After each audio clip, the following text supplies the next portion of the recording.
Sometimes sleep and I do not have the healthiest relationship. Last year, I was in the midst of the busiest, most hectic part of my semester, kind of like right now. And when I needed it the most, sleep was nowhere to be found. And what does a desperate, sleep-deprived high school student do? Well, I looked up solutions on Google, and I got some pretty crazy search results. So that week, I spent my nights inhaling through my left nostril, attempting to do handstands, if it wants to load.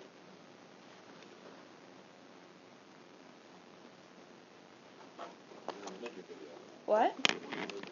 Images. We'll just pretend it's there. So I spent my week inhaling through my left nostril, attempting to do handstands, and administering acupuncture on myself in hopes that I would fall asleep. As you may have guessed, none of these methods worked. But what if there is an easy, practical way to consistently get better sleep? That's the question that I set out to answer. What I didn't know was just how many people had the same love-hate relationship with sleep. According to the National Sleep Foundation, 70% of employed Americans reported their sleep being insufficient. Additionally, insomnia is the most common sleep disorder in the world, of which there are two types. Acute insomnia is brief difficulty sleeping, while chronic insomnia is difficulty sleeping over a period of time, at least 3 months.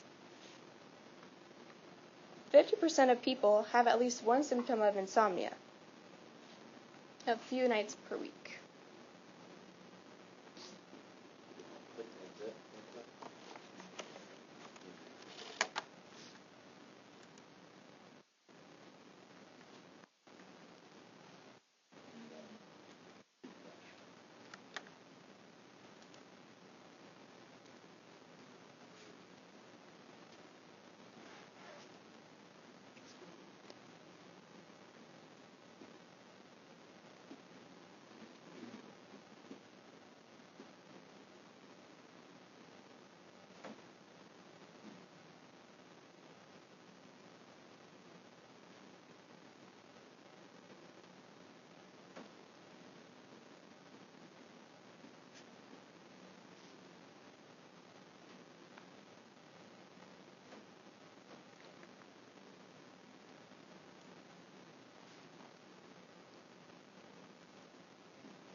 Nope.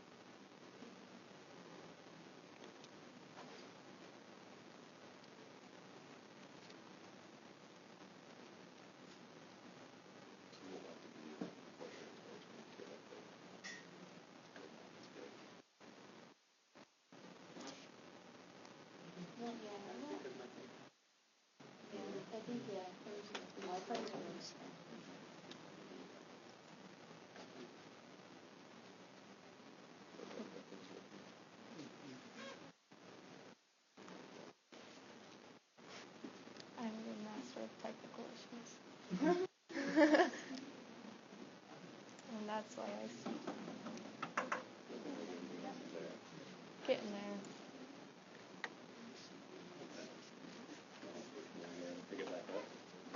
Sure. Yeah, that'll probably load, hopefully. Okay. Start here.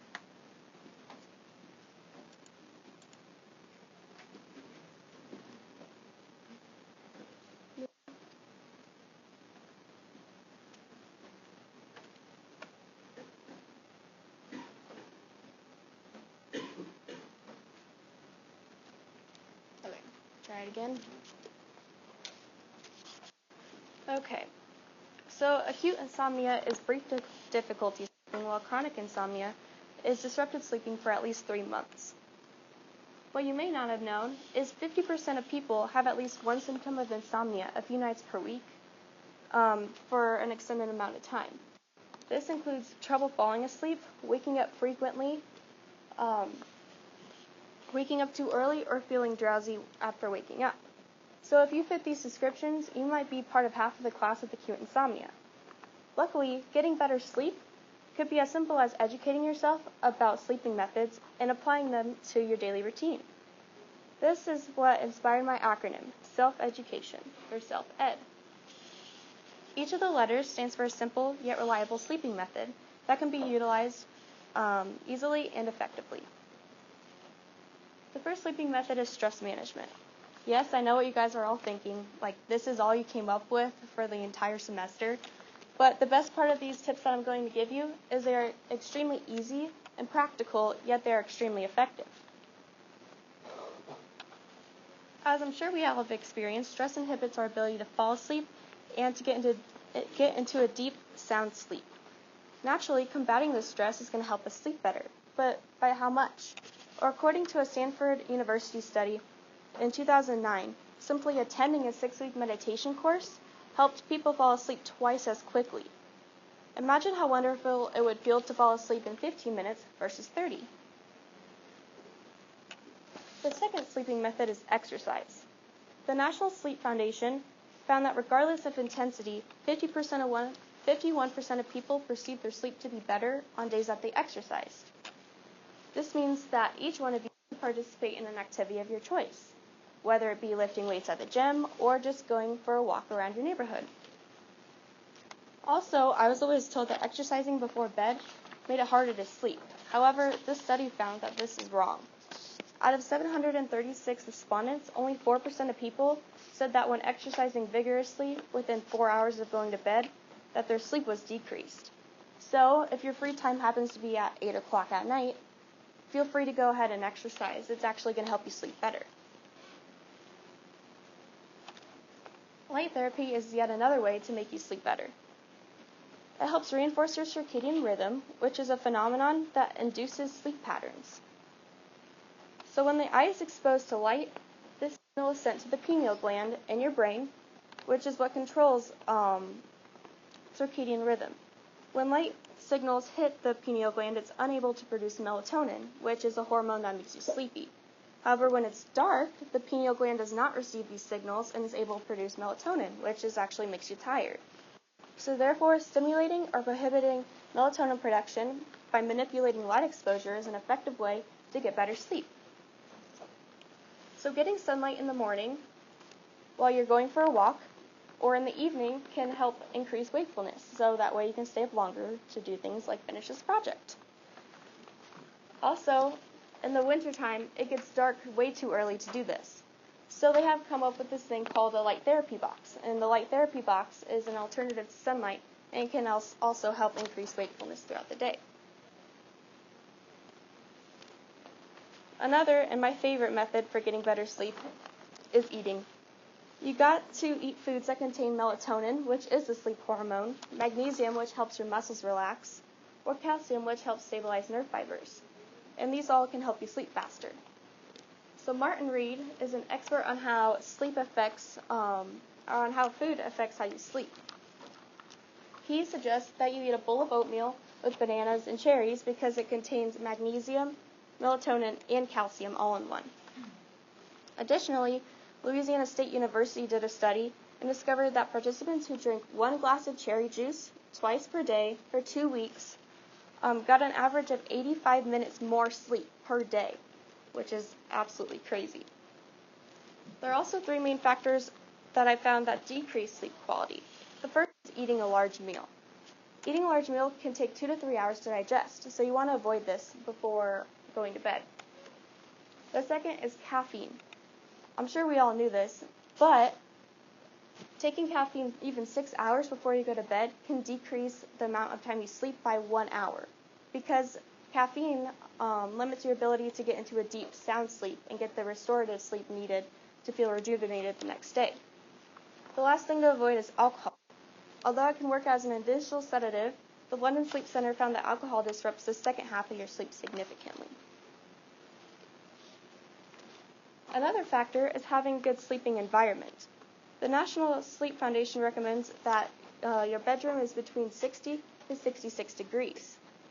This is because your body goes through a natural temperature cycle, just like the circadian sleep cycle. And at night, your body temperature naturally goes down, so you want to keep your room cooler at night.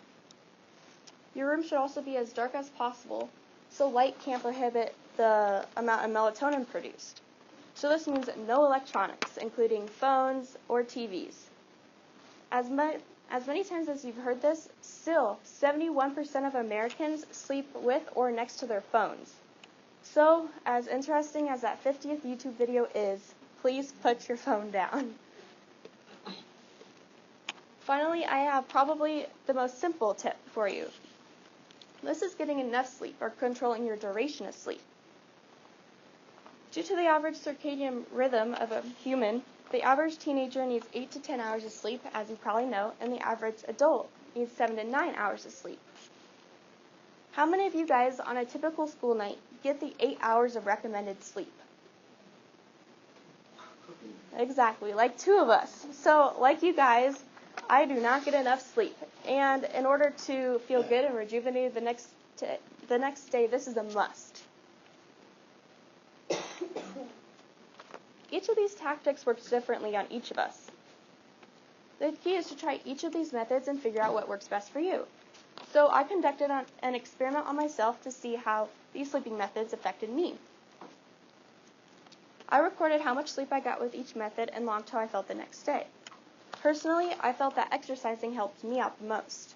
I felt like I could fall asleep as soon as my head hit the pillow every day, and the next morning I got up and I felt awake and alert right away, which doesn't happen very often.